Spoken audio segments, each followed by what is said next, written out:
Pois é, e afinal, em relação ao conflito, o Irã respondeu aos ataques dos Estados Unidos com uma ofensiva a bases militares no Oriente Médio nas últimas horas. Assunto, claro, para ele sempre, o editor de internacional da Jovem Pan, Fabrício Naisky.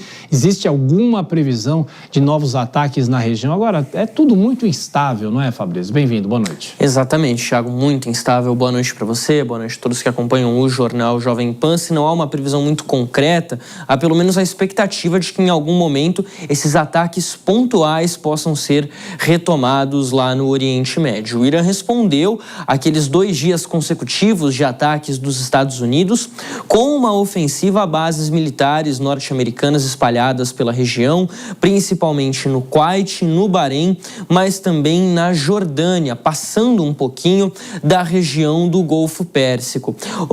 Fontes ligadas ao Pentágono, Thiago, têm dito que esses ataques não causaram muitos danos. E aí a gente tem aquela questão que a gente já tratou em algumas outras ocasiões, quando ataques desse tipo foram registrados, que é uma satisfação precisa ser dada à população, ao público interno, dos 2 lados.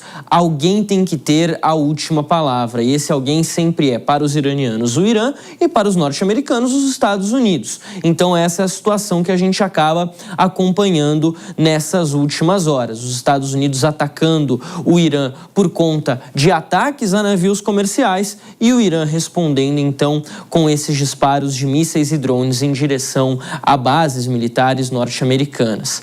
Bom, se isso não tem um grande efeito destrutivo, é claro que levanta muita preocupação sobre a continuidade do acordo de cessar-fogo, mas em um primeiro momento, fontes ligadas também à Casa Branca têm dito que, a princípio, há sim possibilidade do memorando de entendimento continuar valendo e dos países continuarem negociando o acordo final. O primeiro-ministro do Paquistão, Shehbaz Sharif, disse que não gosta nem um pouco desse tipo de hostilidade e que isso não faz bem para o processo de paz, mas que ele não desistiu também da possibilidade de um acordo. Fato é que os ataques de ontem dos Estados Unidos, que Donald Trump havia prometido que seriam com mais força, mais intensidade que os ataques de terça-feira, de fato, foram mesmo mais fortes. Eles deixaram, segundo a mídia iraniana, 14 mortos pelo país, atingiram regiões inclusive mais ao norte dessa vez, incluindo uma ponte ferroviária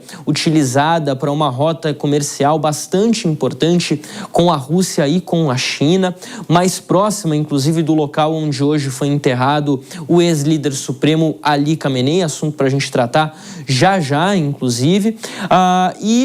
Uma outra preocupação que se instalou foi de um ataque norte-americano na noite de ontem que atingiu uma região muito próxima da usina nuclear de Bushehr. E aí tem toda a preocupação com a possibilidade de um desastre nuclear, né, Thiago? Quando você dispara um míssil contra uma área dessas. A princípio, tudo sob controle, não causou grandes estragos, mas chama muita atenção e levanta preocupação. Agora, o velório de Ali Khamenei, que se encerrou hoje, né, depois de dias de cerimônia, esse sim atraiu muita gente, delegações de mais de 30 países, e ele serve como uma prova do apoio popular ao regime iraniano no momento.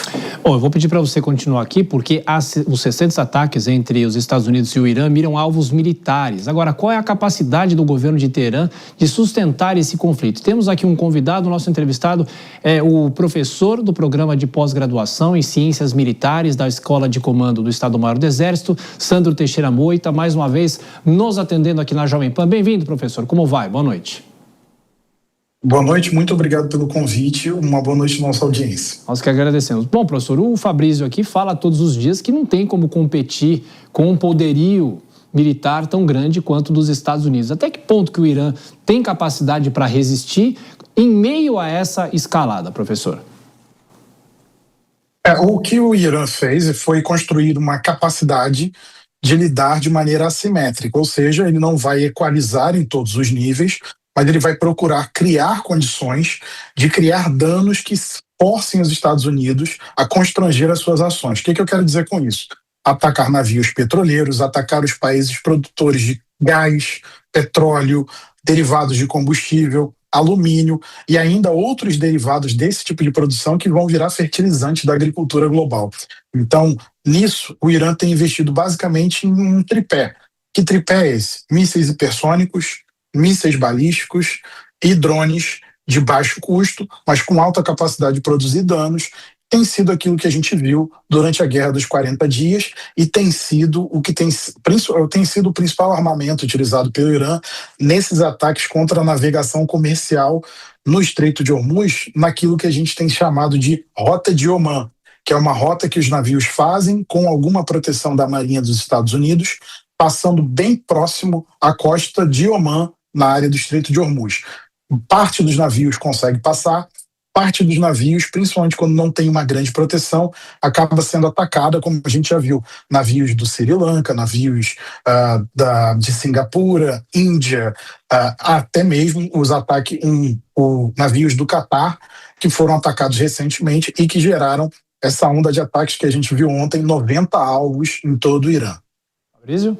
Professor, boa noite. A gente tem discutido a possibilidade do Irã estar atacando navios comerciais no Estreito de Hormuz como uma forma de reafirmar o controle sobre a região através da força. Existe alguma outra forma, nesse momento, após a assinatura do memorando de entendimento, do Irã reafirmar esse controle? Fabrício, para que isso pudesse acontecer, o Irã teria que ter duas coisas que ele não tem nesse momento. Essas duas coisas se unem, que seriam a aceitação, tanto por parte dos Estados Unidos, quanto pelos países da região, de que o Irã teria direito a explorar essa passagem. Pela Convenção das Nações Unidas do Direito do Mar, o Irã não pode explorar essa passagem porque ela não foi feita pelo homem. Não é um canal de Suez, não é um canal do Panamá. Então, como é uma passagem natural, você não pode cobrar taxas pela passagem. Só que, para combater a economia iraniana, é muito importante e imperativo a entrada de recursos. E durante a guerra, os iranianos conseguiram alguns recursos de navios que pagaram em diversos tipos de formas, principalmente por meio de criptomoedas, para passar pelo Estreito de Hormuz, por aquilo que a gente tem chamado de rota iraniana, ou seja, principalmente entre as ilhas de Qasem e a própria ilha de Hormuz, e isso trouxe uma fonte rápida de renda para o governo iraniano. Isso, inclusive, se conecta à primeira pergunta, porque essas receitas não servem apenas para a reconstrução do país, mas também para a compra de armamentos e para a reconstrução dos arsenais atacados pelos Estados Unidos e por Israel. Basta lembrar que um dia depois da assinatura do memorando com os Estados Unidos, o Irã fez uma encomenda de 21 helicópteros militares para a Rússia. Agora, professor, sobre essa insistência também dos Estados Unidos, né? Qual é a vantagem do governo americano de continuar insistindo nesses ataques? Veja, o que Donald Trump procura tentar com esses ataques é uma forma de tentar disciplinar o Irã. Disciplinar no sentido de dizer, olha, você fez um acordo e nesse acordo você disse claramente que não ia atacar a navegação comercial. E, de certa forma, é contraproducente. Mas o problema aqui é que a gente tem, nesse momento, um poder no Irã que não é unificado em torno da figura do líder supremo, como era com Ali Khamenei. O novo supremo líder, ele tem uma figura que até o momento não apareceu, não se tem nem registro de sua voz, e isso abre espaço para uma competição de poder horizontalizada em uma facção mais pragmática, que acredita que é necessário um acordo com o Irã, até mesmo para conseguir tempo, como, por exemplo, com figuras como, por exemplo, o ministro das Relações Exteriores, o Abbas Araghchi, e o presidente do parlamento iraniano, o Mohammad Bagher Ghalibaf. Só que o problema é que, do outro lado, você tem uma facção muito mais radical, com o secretário do Conselho de Segurança Nacional, o Mohamed Zolgar. Você tem o novo comandante da Guarda Revolucionária, que é extremamente radical, o Ahmed Zahidi, e você ainda tem o novo assessor militar do Supremo Líder, que é uma figura do antigo regime que tinha sido afastada pelo Khamenei pai e agora consegue retomar o acesso ao poder, que é o Mohsen Rezaei. Essas três figuras últimas que eu disse, elas são a favor de manter um estado de confrontação com os Estados Unidos, porque eles acreditam que esse memorando de acordo, esse memorando de entendimento assinado com os Estados Unidos, na verdade seria uma forma de dar tempo aos Estados Unidos para que os Estados Unidos possam pressionar o Irã depois das eleições de meio termo. Há um cálculo muito claro, da liderança iraniana, de parte da liderança iraniana, de acreditar que o memorando de entendimento é apenas uma promessa americana para ganhar tempo e que os americanos não irão cumprir muito do que foi assinado, como, por exemplo, o fundo de reconstrução de 300 bilhões de dólares, a liberação de 24 bilhões de dólares que realmente ainda não foram liberados em sua totalidade. O valor que foi liberado até o momento é de 3 bilhões de dólares e parte desse dinheiro foi congelado ontem por causa dos ataques iranianos a 5 navios que estavam passando pelo Estreito de Hormuz. Então, ou seja, é uma situação muito complicada, porque ambos não querem voltar à guerra, mas também tem essas questões de tentar se colocar como o ator que sai vitorioso desse conflito. Então, há ainda muito a se ver nessa crise que permanece. Professor, onde é que entra a Turquia nessa história? É um país que tem um inimigo em comum com o Irã, que é Israel, mas que tem boas relações com os Estados Unidos, diferente do Irã nesse caso, e sediou essa semana a reunião da OTAN lá em Ankara. Até que ponto também esses ataques dos Estados Unidos podem ser uma sinalização para a Turquia?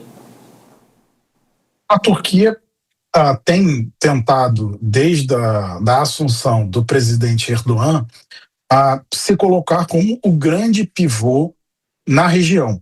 O país que teria a capacidade de fazer o diálogo não só do Ocidente com a região, mas também como mediador na guerra russo-ucraniana, como um país que tem um projeto de poder para a região e, por isso, tem tido uma diplomacia agressiva e gestos de política externa agressiva. Então, o crescimento do tom de agressividade em relação a Israel, o que é inédito na história turca. Turquia e Israel sempre tiveram boas relações até a assunção de Erdogan.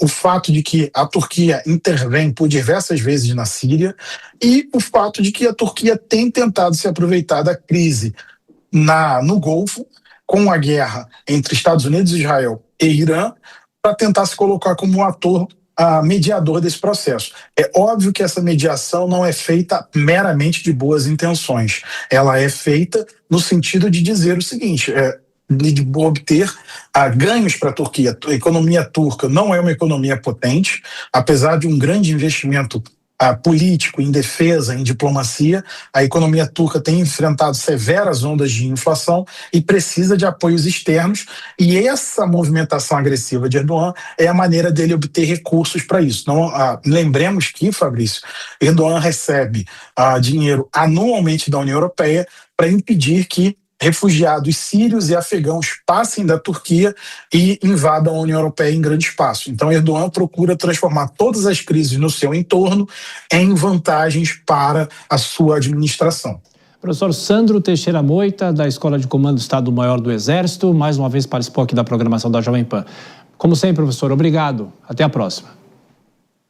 Muito obrigado, boa noite a você e toda a nossa audiência.